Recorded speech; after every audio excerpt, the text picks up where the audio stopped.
right? By the way, my wife has been both she is a teacher, and now she's gone on to be a principal, and now she is a assistant supervisor for a district. So if someone is actually doing God's work, it's someone who's doing that kind of education reform. But to do this is going to really involve everything, and it's going to involve really shaking things up. I'm going to tell you a story, and it's about, in South LA, there's a group called Community Coalition, and what they realized, they actually started organizing around trying to get liquor stores out of their neighborhood because those were nuisances. And then they began to say, how can we change the rest of the neighborhood? They began organizing youth in schools, etc. One of the things they organized youth to do was to make sure that college courses were available in local schools. And then they decided that they wanted to organize something called a construction academy, which is what's called a multiple pathways approach, so that people can both get an education to go to college, but also an education to go on to a trade, particularly in the construction industry.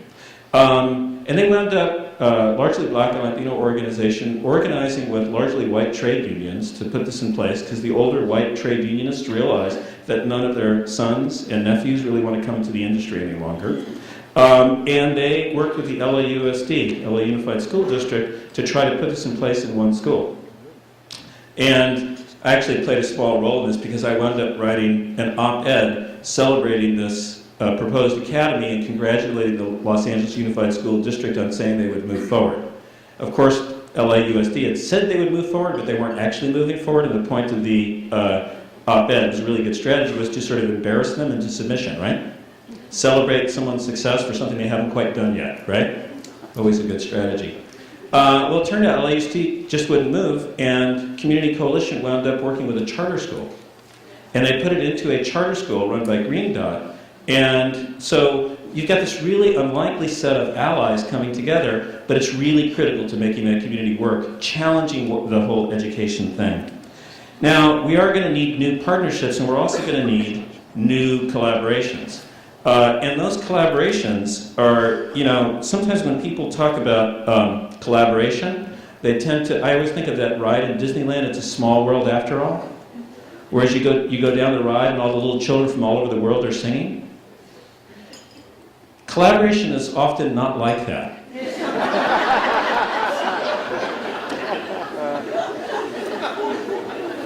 And the best kinds of collaborations are what I describe as principled conflicts.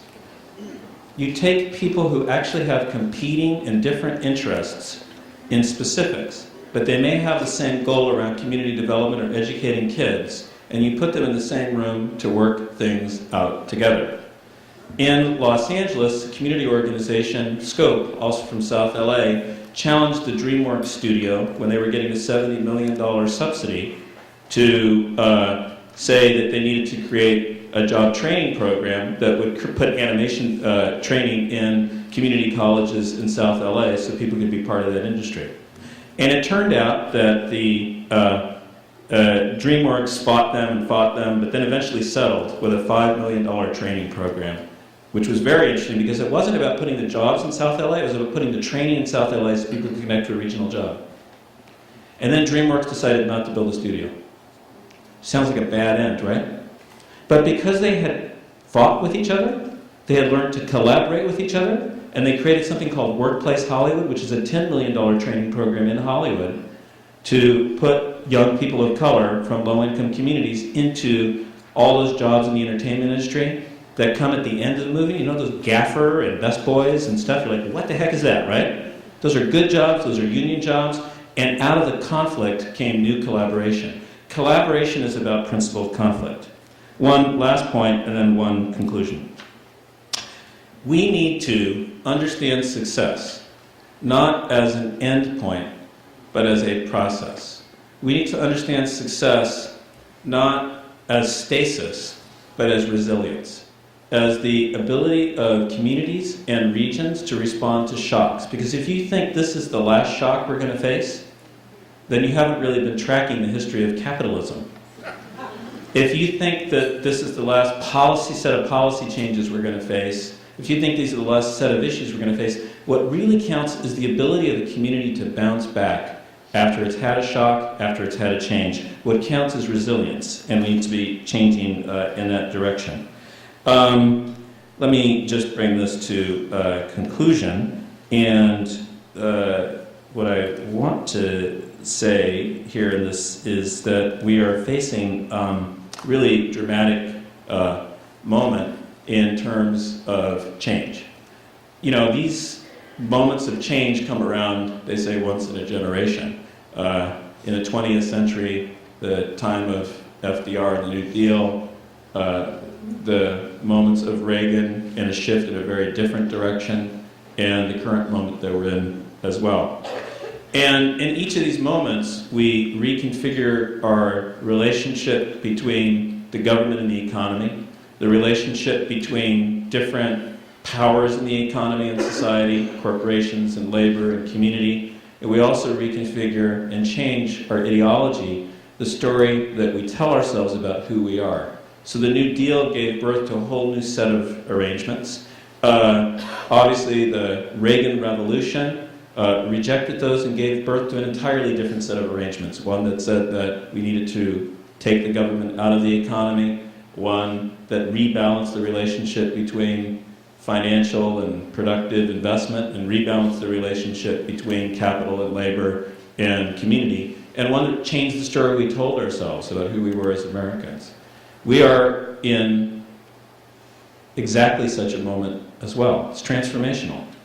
It's transformational politically, and what's interesting about this is usually comes around just once in a generation. This may be really sort of once in the lifetime of a planet, because unless we get this right about building sustainable communities on the ground and then building a sustainable society at a national level, we will not be able to really survive socially, environmentally, on this planet. So we need to get this right, and I'm sure that you will. So let me say something which I think may help. I was thinking this morning that it's just 4 years, a little bit over 4 years since, because someone was asking me about my mother and is she still alive. About 4 years ago, my mom passed away. It was like October 8th, so we're a little past it now. But she passed away, and it was a sudden kind of passage. It was one thing where she got sick and went into the hospital, and we just really didn't, and she was not the one we thought would pass away. My father's 12 years older. He's 94 years old right now, which is old. And so he was 90 at the time, and she got very sick, and she's in the hospital for 2 weeks, and you know, I started to worry about my dad, who was 90, and you know, what was he going to do without her, and how would he take care of himself? And I kept saying, you know, really from the moment she got ill, you know, you should have somebody come in and take care of you, and you know that kind of thing, right? So I was a persistent son and kept saying this all the time. And then my mother passed away. We had the funeral. On the way back from the funeral, I was taking my dad back to his house, and he's next to me and my wife and my daughter in the back seat, and I turned to him again and I said, you know, Dad, you really need to be thinking about this. You really need to have somebody come in and take care of you. And he turned to me and he said, 90 years old, you know, I just want to try it on my own for a while.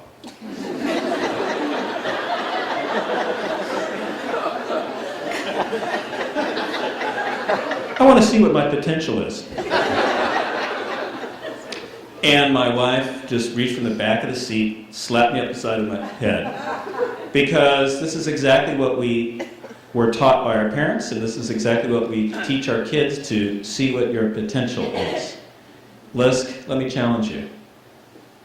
This is a transformational moment. It's going to require a new way of doing community development. It's going to require a new way of engaging community in this process. It's going to require making that argument that equity is actually central to growth. It's going to require looking for new allies and new partnerships. It's going to require the collaboration that's principled conflict and not papering over the difficulties that exist. It's going to require challenging the shibboleths that we have around education and breaking the barriers that separate education and housing and transportation from what really means to turn a community around. It's going to mean embracing the demographic changes that are coming upon us and understanding how we can make use of them to do good community development rather than being fearful about them. LISC, realize your potential.